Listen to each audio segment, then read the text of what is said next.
So many things we thought about last Monday just don't seem as important today. So much of our national life has become different by the end of this week. It's something Nightline's Donvan has been noticing and now reports on.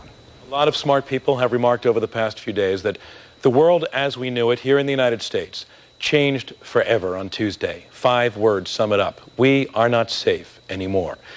In reality, we're probably at no greater risk today than we were when the week began. But if you go back now and look at what we were all talking about when the week began, at what we thought mattered to us, especially as it was recorded in the media, it really does seem like it was another world back then, all that time ago, before Tuesday, just before 9 in the morning.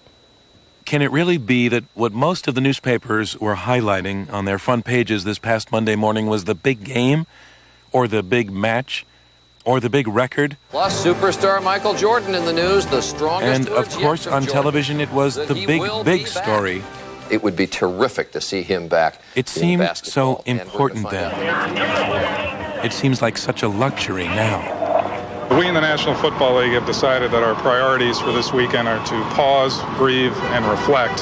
What were the papers saying that we worried about this past Monday morning and Tuesday morning? Layoffs, which are real. The ethics of stem cell research, which are important. But what about all that fretting we did this year about how to age, and how to keep healthy, and how to stay happy? And all that airtime given to a hyped-up sex scandal. Has it even been mentioned once these past 4 days? This morning, the congressman was at the memorial service in Washington, and the media left him alone. Things have changed for the president as well. A poll published Tuesday morning showed his approval ratings were slipping over his handling of the economy. Now he has record high approval and the support of Congress. And one Washington reporter expects that you'll be seeing less cynicism from people who cover the nation's capital.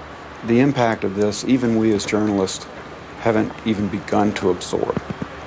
When I looked at the pictures this morning of the ash and papers that had fallen over the graveyard in Lower Manhattan, you see an image like that and you're gripped again. We haven't begun to absorb this yet, and I think that cynicism will take quite a long time off now. A lot of the Monday morning newspapers, as it happened, dealt with a suicide attack, but it was, as it always seemed to us, someone else's problem, Israel's. Usually the U.S. response to events like this is something like this one after a previous attack. My reaction is that I would hope that the Israelis would show restraint on all fronts. Perhaps restraint feels like more of a luxury to us now.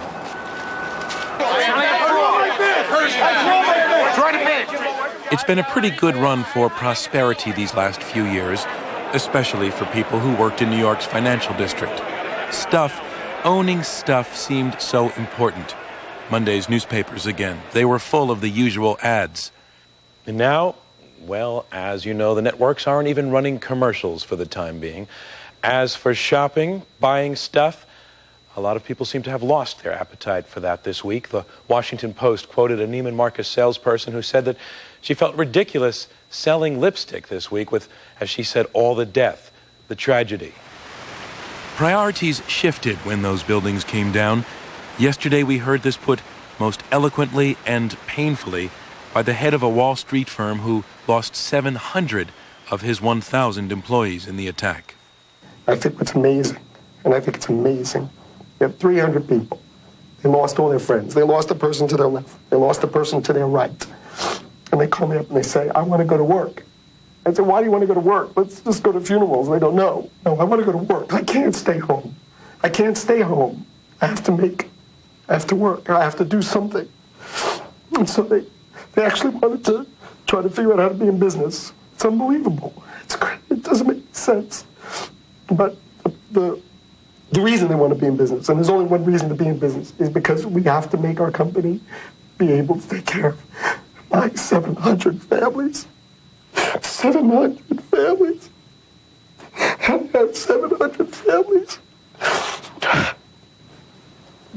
President Kennedy has been assassinated. It's official now. 38 years ago, when a U.S. president was murdered, people also sensed that the world had changed forever. There is now a memorial to John Kennedy in the plaza where he was shot, and today many people felt drawn to that spot. You go to bed at night and you can still see that plane go into the side of the building, and you can still imagine the people that were in that building, and to make the choice that I jump rather than die where I am, you just, that doesn't go away, and it's the last thing you think about at night and the first thing you think about in the morning. We used to think all these things happened overseas to the people in Europe, and now with each of the events that have taken place, they're just coming on our shores, and you wonder what's going to be next. Which is not something we really worried about much before Tuesday, but when a plane passed overhead while these interviews were in progress, it made people jumpy. Troubling to me was to see it in the path that it was headed, right over the Bank of America Tower. Quite frankly, it was a little disturbing to think that they're allowing planes fly in that direction. But out of all this, there has also been another shift.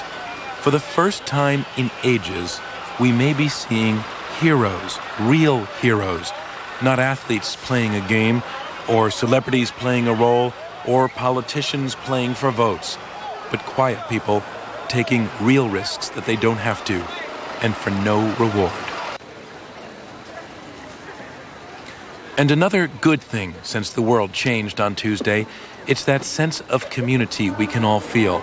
It always comes out in times of trouble. This week it was trouble such as we have never seen before. Maybe for that reason, this newfound sense of community has a chance of lasting a while, perhaps even long enough to outlive our newfound fears. I'm John Donvan for Nightline in Washington.